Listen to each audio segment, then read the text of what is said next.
దాయి దాయి అనగానే చేతి కందేన చంద్రవాదనా కుంచె నువ్వే తాకగానే పంచ ప్రాణాలు పొందినానా బొమ్మ దుమ్మ తేలక మారిపోయా నేనే బొమ్మగా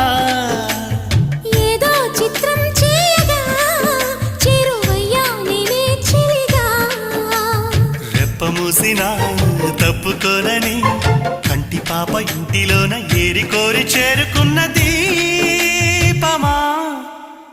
అల్ల నేరేడు కళ్ళతానా ప్రేమ వల్ల